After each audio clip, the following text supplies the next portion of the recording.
ഇന്ന് തന്നെ ഡൗൺലോഡ് ചെയ്യൂ. കാണൂ നിങ്ങളുടെ ഫേവറേറ്റ് ഷോസ്. ഓഫീസിൽ നീ മാനേജറായിട്ട് വിലസാണെന്നാണല്ലോ ഞാൻ കേട്ടത്. അല്ല, അങ്ങനെ വിലസിയാലും കുഴപ്പമൊന്നുമില്ല.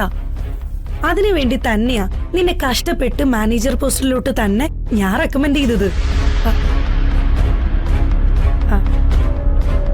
എടി എടി സാറ് വന്നു, ഞാൻ നിന്നെ പിന്നെ വിളിക്കാം. ഓക്കെ, ശരി. ആരാ? എലിസബത്ത് ആണോ? അതെ, വേറെ ആരാ എനിക്കുള്ളത്? ഇടയ്ക്ക് വിളിക്കാനും വിശേഷങ്ങൾ തിരക്കാനൊക്കെ അവളല്ലേ ഉള്ളത്. അവള് മിടിക്കുക. മാനേജറായിട്ട് വന്ന ശേഷം എല്ലാം അറിഞ്ഞും കണ്ടും ചെയ്യുന്നുണ്ട്. അങ്ങനെ ഇപ്പോഴേ കണ്ണടച്ച് വിശ്വസിക്കണ്ട. എനിക്ക് ഇപ്പോഴും ഡൗട്ടുണ്ട് അവളെ കൊണ്ട് എല്ലാം കൂടി ഒറ്റയ്ക്ക് സാധിക്കും എന്ന കാര്യത്തില്. എന്തെങ്കിലും ചെറിയൊരു പിഴവ് അവളുടെ ഭാഗത്ത് നിന്നുണ്ടായ അപ്പൊ തന്നെ എടുത്ത് കളഞ്ഞേക്കണം. മാനേജർ പോസ്റ്റിൽ നിന്നല്ല, കമ്പനിയിൽ നിന്ന് തന്നെ.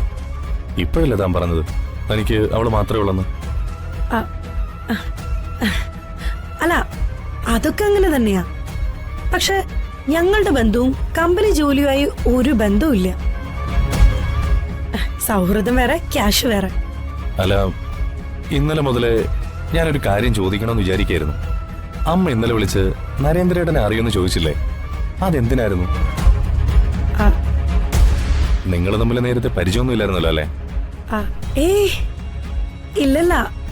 സാറ് പറഞ്ഞതുപോലെ പുള്ളിക്കാരനെ ഞാൻ ആദ്യമായിട്ട് കാണുന്നത് തന്നെ ഈ വീട്ടിൽ വെച്ചാ. നരേന്ദ്രേട്ടന്റെ ശരിക്കുള്ള സ്ഥലം ഇലവുദേശം എന്നല്ല പറഞ്ഞത്. ഞാൻ ജനിച്ചതും അവിടെയുള്ള കൊട്ടാരത്തിലാണല്ലോ. അപ്പോ അങ്ങനെ എന്തെങ്കിലും പരിചയമുണ്ടോന്ന് അമ്മ ചോദിച്ചാവും. ഇനി നരേന്ദ്രേട്ടനും കൊട്ടാരത്തിൽ അംഗമാണെന്ന് നമുക്കറിയില്ലല്ലോ. അതറിയാനായിട്ട് അമ്മ ചോദിച്ചാവാനേ വഴിയുണ്ടാവുകയുള്ളൂ. അല്ലാതെ വേറൊന്നും കാണില്ല കേട്ടോ.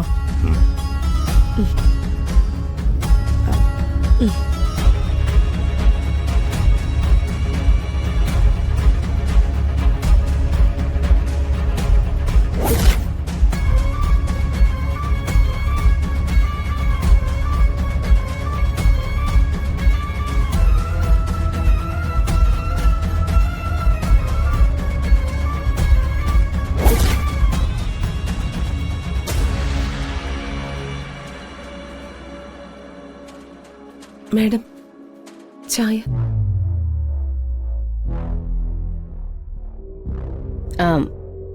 ചന്ദ്രലേഖേ, ഇന്ന് ബ്രേക്ക്ഫാസ്റ്റിന് എന്താ? പുട്ടും കടലക്കറിയും.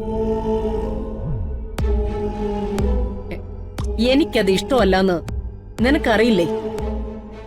അറിയാം മാഡം. പിന്നെന്തിനാ വീണ്ടും അത് തന്നെ ഉണ്ടാക്കുന്നേ? ഐശ്വര്യ മാഡം പറഞ്ഞിട്ടാ. ഓ, അവളുടെ ഇഷ്ടങ്ങൾ നടപ്പാക്കാനാണോ ഞാൻ നിനക്ക് ശമ്പളം തന്ന് ഇവിടെ നിർത്തിയിരിക്കുന്നത്?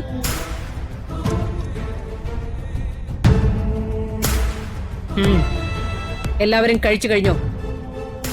ഐശ്വര്യ മാഡം ഒഴികെ ബാക്കി എല്ലാവരും കഴിച്ചു. എങ്കിൽ ഇനി അവള് കഴിക്കണ്ട. മിച്ചമുള്ള പുട്ടും കടലക്കറിയും എടുത്ത് വേസ്റ്റ് ബോക്സിലിട്ടേക്ക്.